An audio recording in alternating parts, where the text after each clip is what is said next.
Okay, very good. So my name is Mario Binelli. I am an assistant professor in reproductive physiology here at the Department of Animal Sciences at the University of Florida in Gainesville. And it's a pleasure to talk to this group.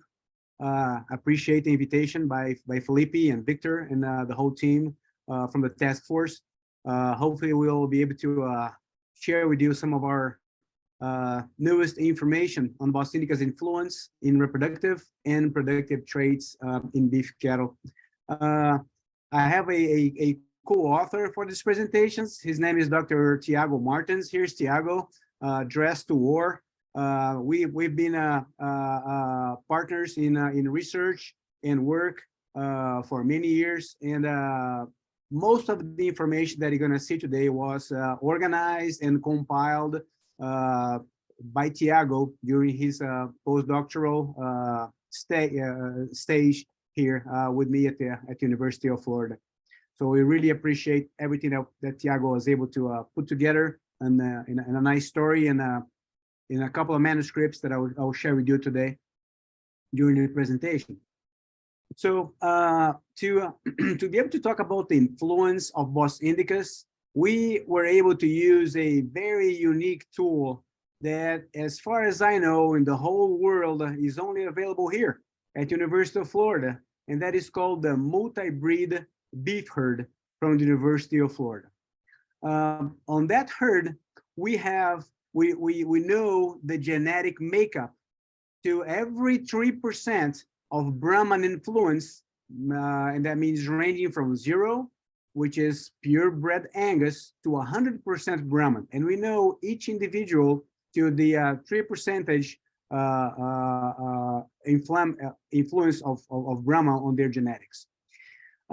For easy to manage and for easy of presenting the data today, we divided them in 6 breed groups, which have been traditionally used, and this is the way we manage the herd, which are from 0 to 19%, 21 to 34% Brahman genetics, the 38%, which is the Brangus, 41 to 59%, 63 to 78, and 81 to 100%, which is the getting very close to the purebred Brahman. The data presented today was a compilation of 31 breeding seasons. So since this herd started about 33 years ago, we've been collecting and recording individual data, and that's a compilation of 31 of these breeding seasons. So that came out to 6,503 breeding events, and they are all in the same location, which are here in Gainesville, and that's important, latitude 29.65 north, and is a humid subtropical climate. So it is one big herd with all the variation between purebred Angus and purebred Brahman, that we know the exact amount of Brahman influence on each individual, which was perpetuated for the last 30 plus years, and I'll report the last 31 years. So for today, I'll touch on 2 topics. First, the Bos indicus influence on reproductive performance, and then the Bos indicus influence in the productive performance of using this herd as a basis. For the first part, you can read all about it on this paper. It's been published last year, at the end of last year, to Journal of Animal Sciences, and that focuses on the reproductive aspects. The productive aspects it will be in another manuscripts been submitted, and it's under evaluation at this point. But I'll talk about it a little bit more further down the presentation. So first, you need to understand what is the reproductive management that this cattle undergo. So it's called a diallel crossbreeding scheme, in which the females from each of the groups, so you can see them here, 0, 19, 21, 34, 38, 41 to 59, 63 to 78, or 81 to 100% Brahman, they all undergo a estrus synchronization program. And as you can imagine, throughout this 31 years, that program changed. But since the beginning, since the inception, they have been exposed to some type of estrus synchronization program that leads to one episode of artificial insemination. So they all had a chance to get bred by AI once. And the bulls that were used for that AI, they're also from those same different breed compositions, so that we have all different combinations of cows and bulls from different genetic makeups. In general, about 2 weeks after that artificial insemination, they were put together with cleanup bulls. And again, so in each pen, you would have females from all different genetic composition, and of course, a single bull from one single genetic composition. And that went on for 6 pens. So 6 pens, each pen cows from all different groups, and only one bull or sometimes 2 bulls from the exact same genetic makeup. The breeding season was on average about 90 days. Again, it changed throughout the years from 51 days in one given year to 142 days in a different year. But on average, they were 88.4 days long, so about 90 days, which is a traditional length of breeding season for us here in Florida. So after 90 days of the breeding season, so day 0 is the day of AI. 90 days later, the cleanup bulls are removed, and about a month later, about on day 135, the final preg check was conducted. Then about 30 days after that artificial insemination, we also have one preg check. That's just to see which cows are pregnant to the AI. And then again, another final preg check after the end of the breeding season, after the removal of the bulls. So that's the basic makeup that was repeated on those 31 subsequent breeding seasons from the 90s until today. So I'm just going to have this presentation as a series of questions, because it will kind of guide our thinking throughout the presentation. So first question, does Brahman genetics influence the estrus response to a synchronization protocol? So that data doesn't have 31 years of age, because we only actually started recording estrus behavior on the last 12 years. But still, we have a good number of animals. And here's our first answer. So the probability of estrus response to synchronization protocol decreases as the Brahma proportion increases. So we have here on the x-axis the proportion of Bos indicus. So just pay attention, because that's going to be more or less the format of some of the slides I'll show. So the first bar is 0 to 19% Brahman. They're mostly Angus. The last bar, 81 to 100% Brahman. So they're mostly Brahman in their genetic composition. And here on the x-axis, on the y-axis, we imagine the estrus response to that synchronization protocol.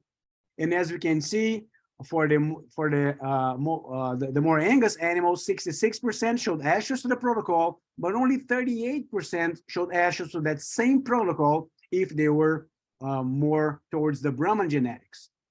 If we put that in a regression equation, we can see that same response. So this is estrus response on the y-axis versus the proportion of Bos indicus on the x-axis, and it decreases in a linear fashion as you go from more Angus to more Brahman genetics. Now, as we study reproductive biology and reproductive physiology, and we know some of the underlying factors that could be associated with the lack of estrus response, we ask, is lower estrus response associated with a lower cyclicity at the beginning of the synchronization protocol? So we just have that answer for a single breeding season, which was recently. Tiago actually performed these exams, and he measured the proportion of females that had a corpus luteum on the day that we inserted a sitter to start the synchronization prior to AI. And what he noticed is that you can see across the top the proportion of Brahman from 0 to 100%. And actually, the proportion of females with a CL was not different according to the genetic group. So in terms of the proportion of animals cycling based on presence of CL at the beginning of the synchronization, there was not a difference. So that was probably not what explained why they did not show estrus to the protocol. Is the low, then a subsequent question, is the lower estrus response associated perhaps with a smaller size preovulatory follicle at the end of the synchronization protocol? We know the estrus response is associated with estradiol, and the amount of estradiol release is usually associated with the size of the preovulatory follicle. So now again, across the top, we have the proportion of Brahman in each of the cow groups, and the size of the largest follicle present in the ovary at the moment of seeder removal. So just at the end of the synchronization, before we started to see which ones showed estrus or not, they were different. They were affected by the proportion of Brahman, and they were larger if the animals were more on the Angus side, and they were indeed smaller if they were more on the Brahman side. And that makes sense. That is explained by a lower follicle growth by more Brahman prevalent animals due to a negative feedback of progesterone on follicular growth. So that makes sense, and that could at least help to explain a lower estrus response to the protocols, as these follicles were indeed smaller in size at the end of the synchronization. Now, of course, what we're more interested, does Brahman genetics influence the pregnancy to AI? So again, remember, they're all synchronized. They all had a chance to respond to the protocol, showed estrus, did not show estrus. The ones that showed estrus, they're usually inseminated for the AM/PM rule. The ones that do not show estrus, they are time AI, and that varied according to the protocol, but usually 72 to 84 hours after the removal of the seeder on that synchronization protocol. So again, across the top, we have the proportion of Bos indicus. And again, we do have an effect of breed in which the females, they were mostly Angus, they got pregnant about 52% to that first AI, and that remained the same for the crossbreds, but then it decreased, and lower pregnancy to AI was found on the cows that were mostly Brahman in nature. So not only they show less estrus, and associated with that lack of estrus response or a smaller estrus response, they actually got pregnant at a lower proportion compared to animals that had more of an Angus makeup. And again, if we just draw that in a regression analysis, in which you have the pregnancy by AI in the y-axis and the proportion of Bos indicus in the x-axis, we can see that the linear decrease in pregnancy to AI as the proportion of Brahman genetics increased in our animals. Now, does the Brahman genetics influence the pregnancy at the end of the breeding season? So I just put that slide back again. Remember, now we're talking about that pregnancy check that was conducted after the bulls were removed at the end of the breeding season, waited about 30 to 40 days, and did that and then performed that final preg check. And here the answer is no. There's no breed effect.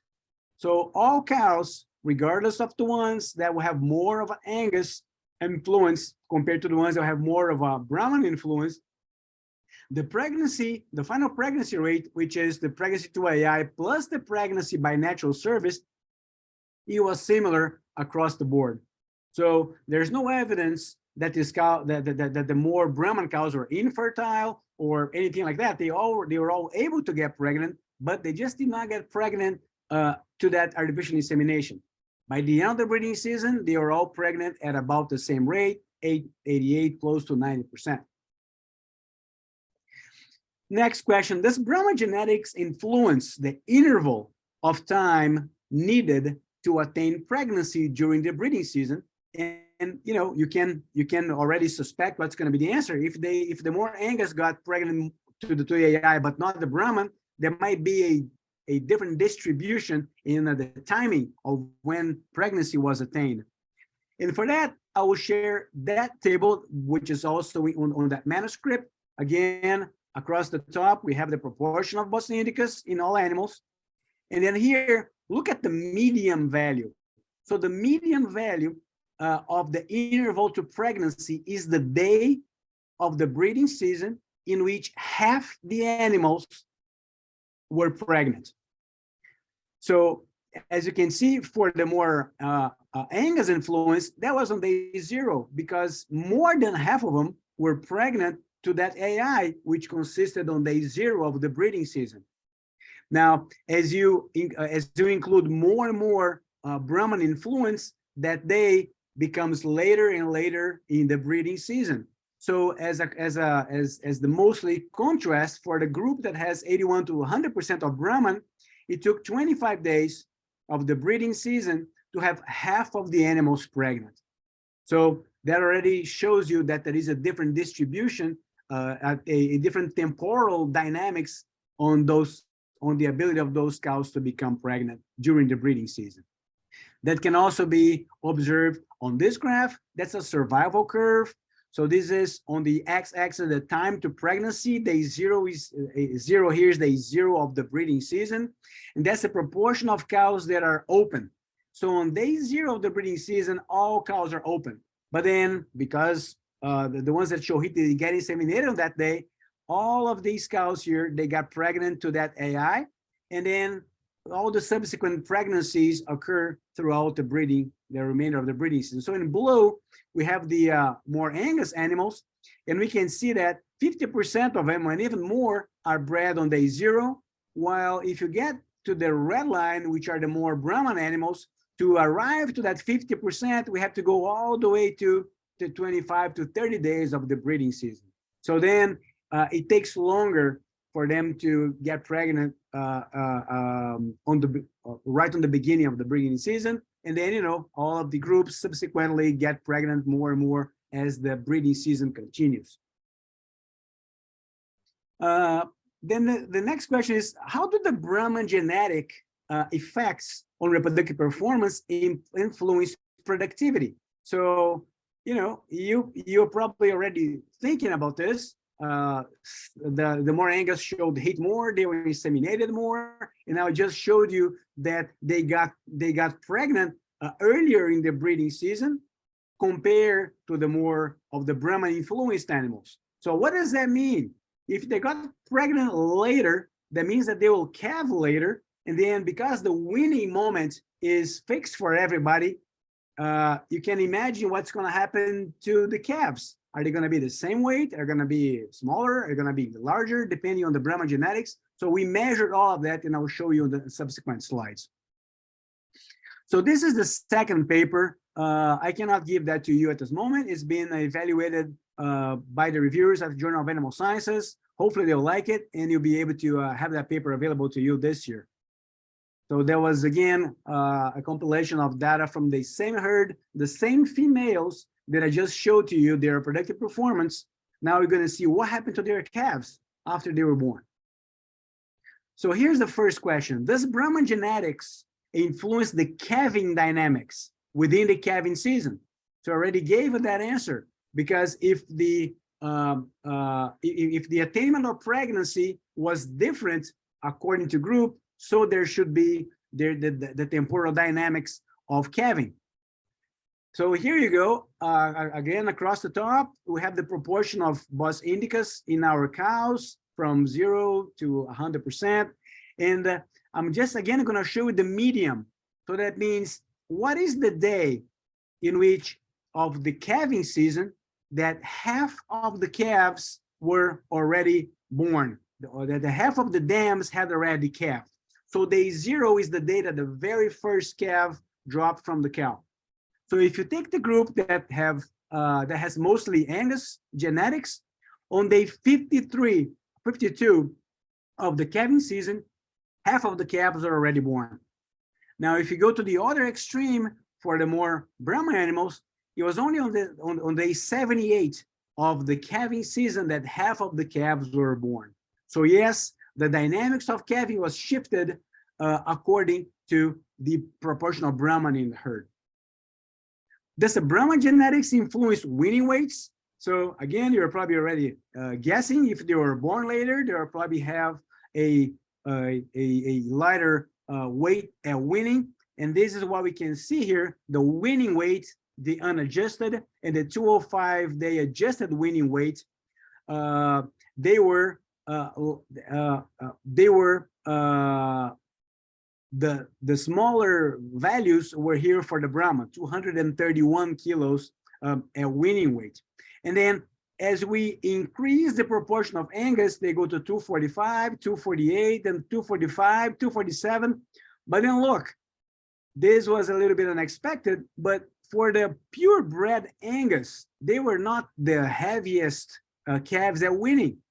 So this is a little bit of a quadratic curve in which the purebred Angus and the purebred Brahman, they are not the ones that will have the greatest winning weights, but but some of the crossbreds in between, they'll have some intermediate amount of Angus and Brahman genetics. And that's the same for the 205 adjusted. So at this point, it was interesting because it is not that Angus now in our environment is the best all the time. So actually, if you put some Brahman on that Angus, you'll get the best results in terms of winning weights, which is heterosis. All of us know about that. But the purebred Angus was not the best for winning weights in that evaluation. Does the Brahman genetics influence calf survival up to winning? So that's a different question. And now I'll show you a series of variables that are associated with what happened to animals after they are born. So does it influence calf survival up to winning? So that was measured by calving, and the proportion of cows that calved was very similar, 84, about 84, 85, 86% across the genetic groups. So what is calving? Is the proportion of cows exposed to reproduction that calved during the calving season. So calving, so cows calved, and they calved to a similar rate. Now, if you look at the proportion of stillbirths, there was no effect of breed. It is a low number. That's from less than 1 to close to 2%, according to the breeding group. Now, when you look at calf mortality, then again, we were a little bit impressed. And calf mortality, that really increased as the proportion of Brahman increased to almost a double of 9.4% calf mortality if they are for the animals that had more of a Brahman genetics, compared to 4.7% for the animals that were mostly Angus. And calf mortality was considered the proportion of calves that died between birth and weaning. So all that mortality after they were born and they were weaned. And that number was pretty significant. So then because of that, of the mortality that we accounted for, then the weaning percentage, then it became from 83% to 80% from the Angus to the other crossbreds, but it dropped to 76.5%, which was significantly lower than the purebred Angus if the animals were mostly Brahman.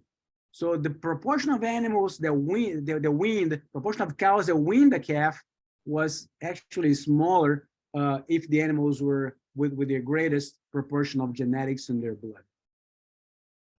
Now, the biggest question is this one here. Does Brahman genetics influence cow-calf pair productivity?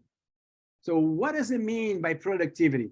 Productivity is a measure of the amount of kilograms of calf weaned per cow that was exposed to reproduction.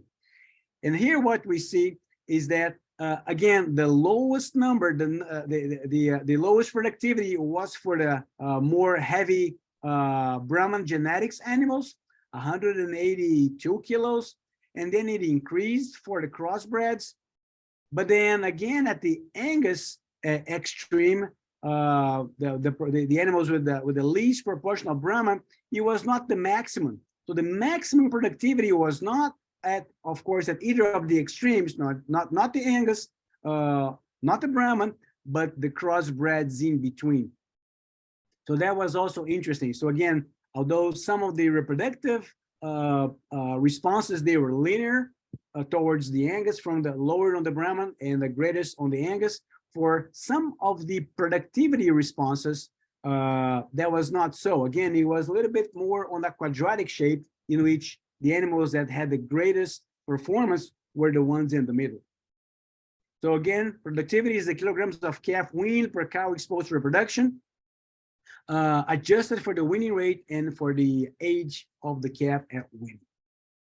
So then we took some of these, so we, of course, we are big fans of Brahman here in Florida for use as a crossbred. And we look at some of this information and we try to see how do we compare with similar data from different production systems, but again, using Bos indicus cattle. So I was talking today with Manuel Filho, and he's a manager of large accounts of Alta Genetics in Brazil.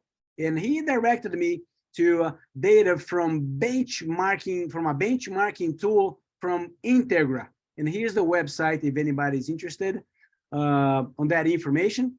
And that's for operations 637 ranches, about 2 million head of cattle, 2 million plus head of cattle in just in a given year, in one year, that 21-22 breeding and calving season. They are mostly in the lower, which is Bos indicus. So it'd be like similar to our Brahman, and they are mostly in the Brazilian tropics. So it's different from Florida. We are here in the subtropics, they are in the tropics. And the indicators that will show you, they're presented in 3 categories. I'm going to show you the average of all ranges that they collect data from. Then I'll show the data from the average of the top 30% most lucrative ranches. And that profit was calculated in dollars per acre. So the 30% that gave you that gave them the most money per area, they're considered the average top lucrative herds. And then as a third column, the average of the 30% top ranches with the best performance for a given indicator. So it didn't care for the money, didn't care for the economics. The one that had the best numbers, the 30% that had the best numbers, how did they perform? So that I'll call the average top performance. Let's how did our herd compare to that large data set from Brazil? So on that table here, I'll have the indicators here on the left column, and then across the top, I have our cattle, our UF Brahman cattle from that multi-breed herd. Then the average, the top lucrative, and the top performance. Remember, top lucrative, the 30% that gave more money per acre. Top performance, the 30% of the herds that were the most that give the best numbers. So when we look at the pregnancy at the end of the breeding season, our UF Brahman 88%, and that was pretty similar to the top performing herds from that lower database in Brazil. We're pretty similar there. Regarding the weaning weights, I took an average of males and females, and then I calculated the average of males and females from that Nelore herd. And again, the Brahma cattle that we are weaning here, they are very similar in terms of performance of the top performing Nelore herds back in Brazil. So again, we're doing good.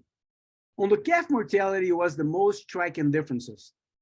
So as we are here at 9.4%, and then their average is 3.6, and the top performers only had a 1.5% calf mortality.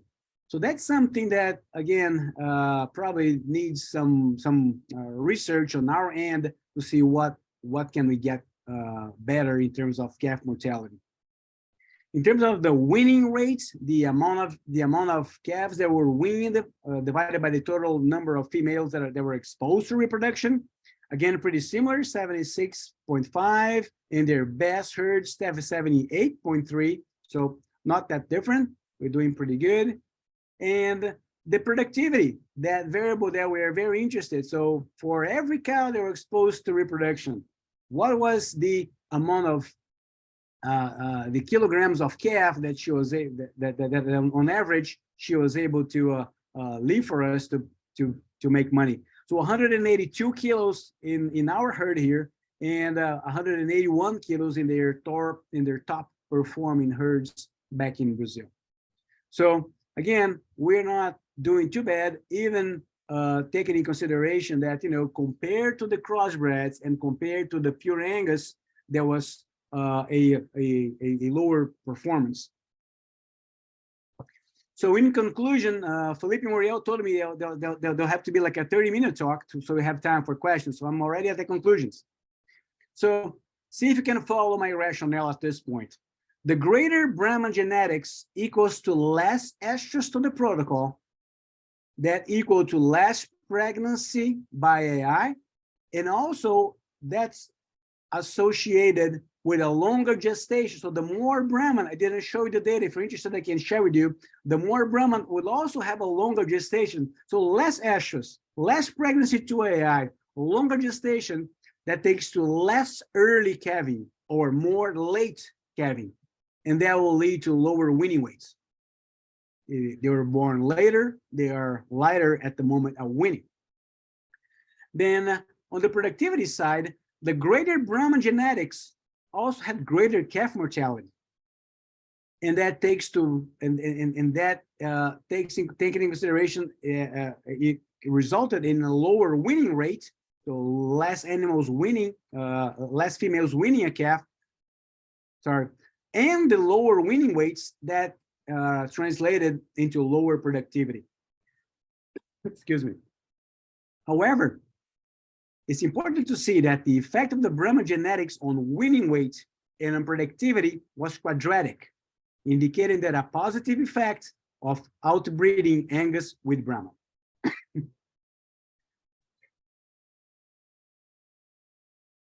Now, please notice that we have to be very careful. Excuse me. This is a gator-centric view, and I mean gator-centric. Excuse me, because all of this data was generated here in Gainesville, Florida. Would be great if we'd be able to replicate that herd across the country on different latitudes or on different climate pools, but no, we only had this here in Gainesville. So I'm giving you what we were able to observe throughout a long time, but for our conditions. I think that it's fair to expect is that as we move from that Gainesville latitude more to the north, more Brahman's probably going to get worse.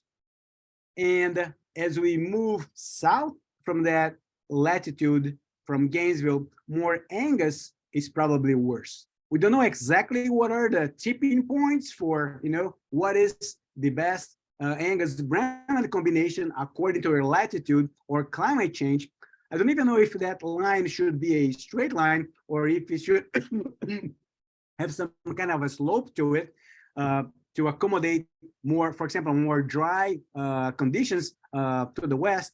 But that's a thought of, what is the Brahman influence and how it changes according to the latitude and to the climate in which it was measured. Again, I give you a glimpse of what it looks like here at our humid subtropical climate of Gainesville. With that, I'd like to recognize everybody from the lab. Again, here is Tiago playing the mushroom at Super Mario Bros. And everybody that works so hard in many of our experiments. And then a whole bunch of other people and sponsors, producers, county agents, farm managers, other faculty, and the support we have from federal agencies and from companies for different aspects of doing reproductive management that we do here in our range and with our collaborating ranges. So with that, I will open for questions and really appreciate your attention. Thank you. Excellent, Mario. Really appreciate the talk. You mentioned early on, and that herd is amazing, right? The ability, the possibilities that it generates by having that herd is pretty amazing. I have a question, and so those cattle are managed together as a single group, or within the genetic groups are they, managed differently? So they're managed together as a single group. What we do will have those 6 pens. Each pen will have cows from all breeding groups, but it will have 1 bull or 2 bulls, depending on how many females at that time from a single genetic group. So then we'll know exactly the composition of each of the calves that will come from each of those pens. But they are all on the same environment, the same range, receiving the same kind of attention, and rotating among pastures as well. So Sure. everything we can do to keep the environmental variables controlled, we do. And so what about like synchronization protocols? Are you guys doing the same synchronization protocol of all the cattle, or is it different based on the genetic makeup? So it is the exactly same synchronization protocol. Again, it has changed over time, but it's kept the same for all breeding groups. So what we are using now is the 7-day CIDR co-sync. So generate CIDR for 7 days, 1 injection of prostaglandin, then we observe heats for 72, sometimes a little bit more, and inseminate using the AM/PM rule. And then the ones that do not show heat, they receive a injection of GnRH, and then they are time AI. Okay. And the semen that it's used is again on that same schedule to meet the requirement of the breeding groups that they have. It is kind of complicated. Yeah, no. But we have it down, I think. Yeah, no, there was a question about the timing of insemination. So you guys will heat check, breed based on heats within 12 hours after heat, and then do the fixed time AI. Correct. Okay. Yeah, there's a question about that. And I have I almost added the slide, but I didn't add it. Our pregnancy rate, our pregnancy per AI for the animals that are bred based on heat, it's on the upper 60%, and then that's overall for all breeding groups. And for the ones that are time AI, just because they were not observed in heat and we bred them anyway, it's on the it's about 25%. So it's a lot less. There's a question about how you guys, I guess, dealing with the male effect. I'm assuming, for example, have to use different sires, right, within that herd. How are you guys accounting for that on some of those data, and if you are accounting for that? Yeah, we account for that adding bulls in the model. So bull goes in the model for each of these variables that we have calculated. That's the way we do it. There's a couple questions about the calf mortality, right? That's pretty striking. Can you elaborate a little bit more where you think that's coming from? There's some questions of, is it predator, or is it, what do you think it's happening there? Well, so I'm here for the last 5 years, and I've heard many stories. At some point, there was lots of emphasis on trying to identify killing by predators. My impression is that the conclusion of that story it was never that striking. It was never really proved that there were so many animals that so many calves that were predated, and that could account for that large number. I know that in our herd here in Gainesville, I've never heard about any mortality, at least in recent years, associated with predation. Maybe more on the south, more like more larger extension rangeland, maybe that's more common. But again, it's never going to account for all of that large number. One thing, Victor, that we have been observing, we do have another herd. It's a purebred Brahman herd. I didn't show any data from that herd. That herd has a slightly shifted breeding season, and the reason we did it is because when those calves when the calving was occurring like a dead in the middle of winter, like in January and February, we'd have a lot of calves that would not respond. They were paralyzed by the cold weather. And, this is cold weather for Gainesville, which is, on the 30s and 40s, or even warmer. But that's enough to kind of steal the energy from those calves, and they just wouldn't nurse. And man, it took a lot of effort from our manager to take one by one, warm them up, and then try to get them to the dam. And some of those just would not survive. So, but that's for the purebred Brahman herd. So the Brahma, the purebred Brahma, they are really sensitive to cold. And our multi-breed herd, they still will calve together a little bit earlier, but they start already in November. So we'll have some cool nights, again, 40s, and that might be one possible explanation. But it's striking. It's way up there. Yeah. And again, when you contrast with the Brazilian data on the tropics, which is warm all the time, it's so low. 3% as the average, 3.5%. So we are 3 times greater than that. It's really striking. So you didn't mention, there's a question here, so I'm going to ask for you to explore a little bit more about the gestation length and those differences in between the Bos Indicus and Bos Taros. Yeah, so let me just have that data right here. I had it as a slide. So I'm just going to read some of the numbers for the group that's 0 to 19% Angus, so Brahman, so mostly Angus. The average gestation was 282 days.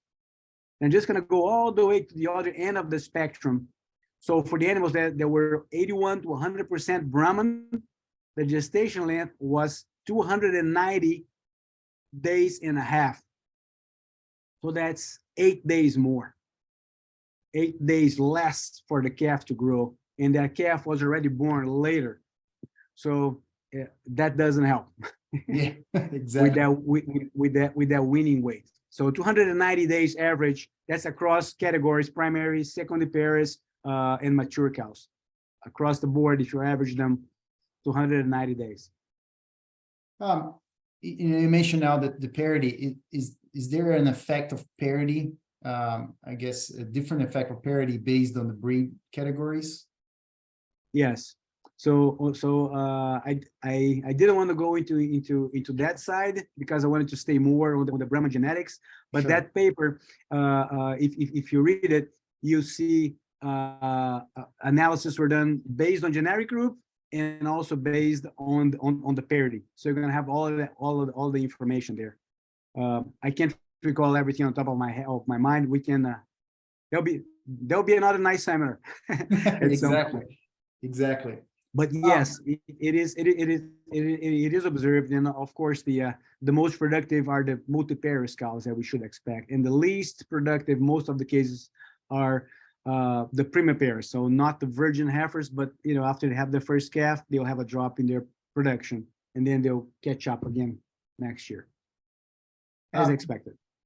Do you have data on longevity of those cows based on the breed? No. That's a good point. That's a good point. Yeah, it's a good question that we have here.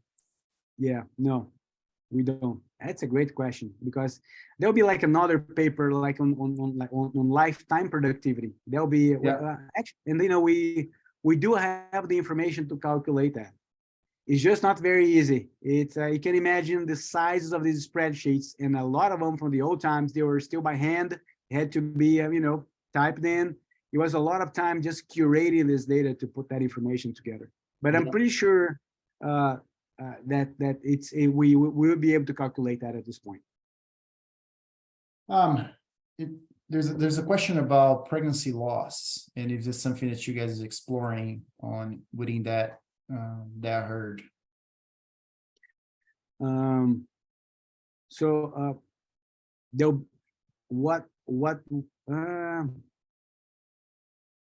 I don't think so. For that, maybe based on the calving dates, would be able to know a cow that was pregnant by AI, but then the date of parturition was later than expected, that there'll be a indication of pregnancy loss. But other than that, we are not. There's no PEG test like a PEG one or one of those tests for mortality, no, or ISGs. We're not doing any of that with this herd. Yeah, and I'll make a comment here. It was not done with that herd. When I was in Florida as a grad student, right? There's one of the studies that we did with Cliff Lamb, looking at pregnancy loss between Angus and Brangus, right? Using some of that, I guess some of the cows from this herd up in Mariana, and that the data shows a pretty significant difference whenever you add Angus genetics, right, between either the recipient, this is embryo transfer, either the recipient or the breed of the embryo, they'll have more losses, they'll have more pregnancy loss. So that's something that we're looking at. So, you know, which is interesting, right? Like you show that they have, I guess, you know, less fertility, but they have less loss, it seems like, right? So it's pretty interesting. More data to come too on that. This is something that we've been trying to figure it out as well. So there's a question about, you know, the marbling, and, you know, we know as we increase Bos indicus genetics, we decrease intramuscular fat and marbling. So considering that and how beef is sold in this country, right, and the focus on meat quality, and do you think there is a place for Bos indicus genetics in the U.S. and can they compete? Yeah, that's a very good question.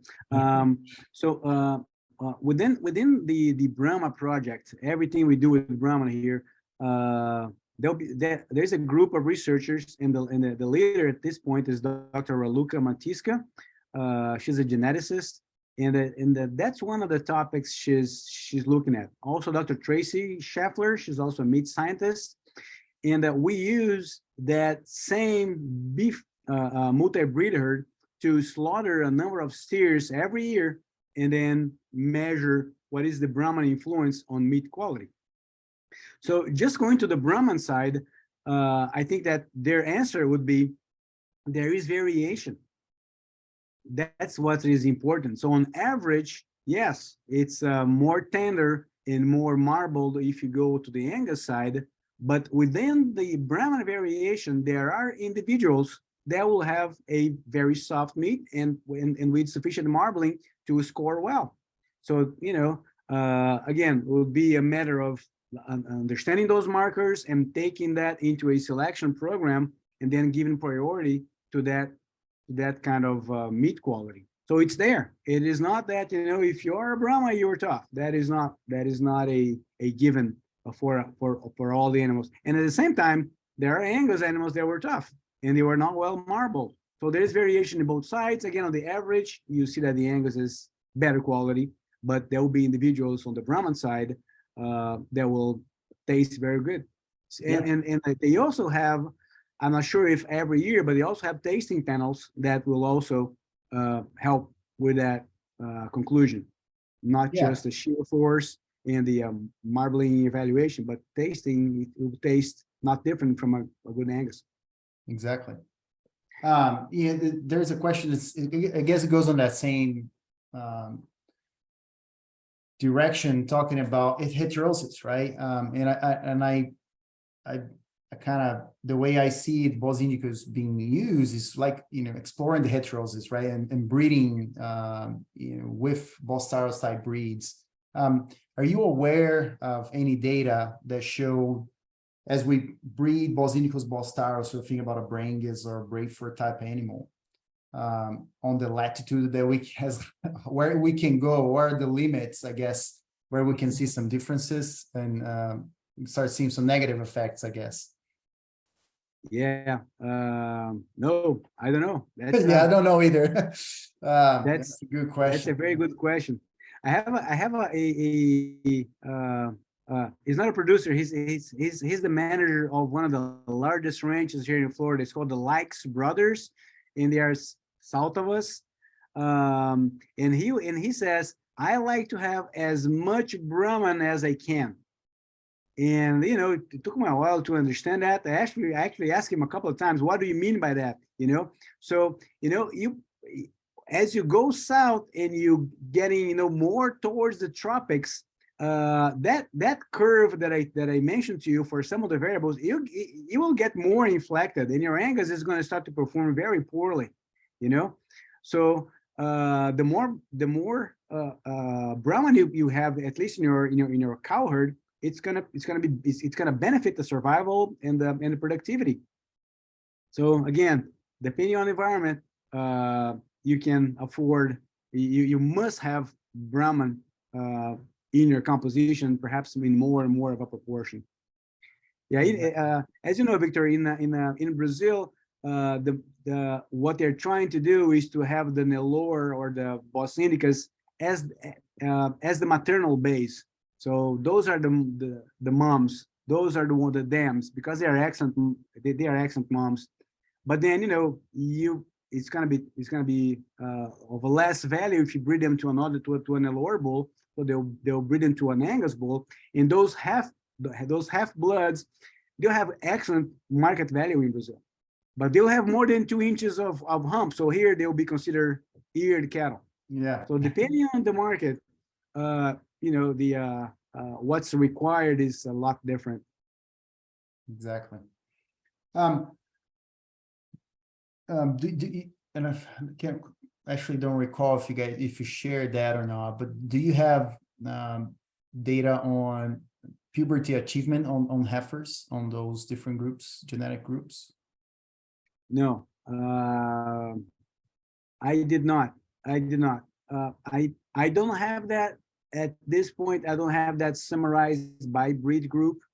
We have a large extension program here in Florida, the Know Your Heifer program.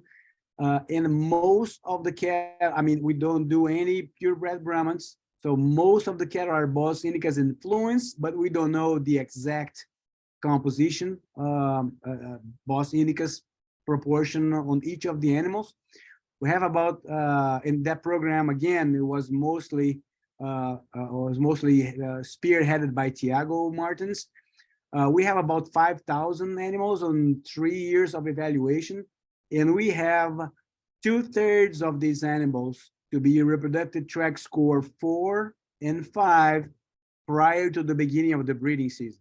So 2/3 are mature as they are getting ready to start the breeding season. 1/3, they're still immature. That's overall. There's no genetic classification, but just as an overall view for Brahman influenced cattle, they'll be mostly Brangus in our environment. From Gainesville down to the south, you go all the way to Lake Okeechobee and much closer to the tropic line. But that's the number that we have. So it's not bad. It's pretty good. Yeah. I guess going back to some of my earlier comment and questions, and there's 2 questions here. They're related to the protocol, right? The task force has a protocol for Bos indicus animals, right? And so do you think that this lower fertility to timed AI could be related to the protocol? And is this something you guys are considering, since the protocol that you guys have used seems to be the Bos Taros type protocol? Yes. So now they published this paper, we started to move things around a little bit. So starting last year, for heifers, we shifted completely to long heifer protocols with MGA. I think we did a 14-day seeder as well, but so they have the 14-day exposure to MGA, and then hopefully they'll have a cycle, and then we'll breed them on the next cycle. So it's a 33-day protocol to give them greater exposure to that fluctuation of progesterone that benefits their achievement of puberty. So that's for heifers. And this year, for the first time, we also switched our protocols for cows to the 7 and 7 protocol. So again, giving them a little bit more exposure to progesterone into all the advantages of that protocol. Start with that prostaglandin injection, so the ones that are cycling will drop their progesterone. So we don't have, actually we do have the pregnancy rates. I just cannot recall very well, but I know that the estrus response was excellent to that protocol. We were very impressive. Everybody was very impressive. Our pregnancy rates, I don't know if they increased, but they did not decrease. They did not go down. So they're either we maintain them or increase them. I should have those numbers with me. I don't. Next time. So we did change protocols. Yes. Yeah. No. And again, yeah. but we are one step behind in which we are not doing time AI. Okay, we are breeding based on estrus at this point. A last question here, Mario, and then we're gonna wrap it up for the sake of time. But can you, I guess, share some of your thoughts as whether, as we increase some of the Brahman influenced cattle and think about moving more towards the Midwest and maybe raising that Brahman line a little bit higher, do you think they will adapt well to grasses, to environment, or do you think that they need to be down south? Well, first of all, I'm not sure if there'll be an advantage of going north with them, because the things that they are good at, that's the resistance to parasites, to endoparasites, then their resistance to heat stress, they will not be as harmed by that as more north you go. Of course, I know it's hot in Michigan in the summer, but it's not something that will really affect their productive life. So I'm not sure if there'll be an advantage to take them north, because we know that the Bacilli, and I just showed today, it will have a negative effect on reproduction. The heifers, they achieve puberty later, and then the cows, although it was not the case that I showed today, but usually they take a little longer to cycle. I said I didn't show today because at least the proportion of CL was not different. But that could be the second or third CL on the more Angus group, while just the first CL on the Brahman. We don't know, but we do know that they will take they'll have a longer anestrus period before they start cycling back. So if you don't have whatever characteristics are that they benefit, why should we take them there? So I don't see an advantage at this point. I might be wrong. Perfect. Mario, thank you again. Excellent talk, excellent questions. We part of why we do this is the ability to do Q&A, and we have a group of people that ask a lot of questions, and we really enjoy this, and appreciate you presenting all your data and your work at Florida. And can I make one more point? There's one more point that I think is very important to make. Sure. Which is this paper, this work is kind of like, hey, but everybody knows that. Everybody knows, but nobody's tested it. Nobody's measured. So on this paper we measured. You know exactly what it is. At least for Gainesville, what is the Brahman influence? You might say, yeah, we know that. I don't know, more Angus or the Brangus, they perform better. Yeah, but what is the amount? How much can you go? How much Brahman can you go? How much Angus can you go and affect or do not affect your variable? So that's measured for the first time. So we really love this paper. Please read it and cite it, because this is unique. It's not that, oh, I already knew it. Yeah, but nobody's tested it. There are some papers that, for example, compare a Holstein with a Nelore, for example, but you don't have everything in between. You don't have the half bloods. You don't have the continuum on genetics. So this is the beauty of that paper. Yeah. Just wanted to make that final point. Should have made it before. No, perfect. That's perfect. Again, Mario, thank you for spending your Tuesday night with us. That's I great. appreciate everybody's presence here. Remind that this was recorded. We're going to be posting this in the next couple of days after we do some editing on our YouTube channel. So if you missed part of it, if you want to share this with somebody that has not been able to watch and should watch this presentation, so please share them the YouTube channel with them. Again, thank you for our sponsors. Without them, we cannot do this without, charging people, right? We do it for free because we're able to secure sponsorship from our sponsors like Astrotech, Reproductive, BI, Merck, Elanco, and the Texas A&M Pregnancy and Developmental Programming. So thank you again, and we'll see you guys in a couple of weeks on our last webinar of the year for the spring session. So thanks again. Thank you, Mario. And have a good night, everybody. Thanks, everybody. Thanks so much.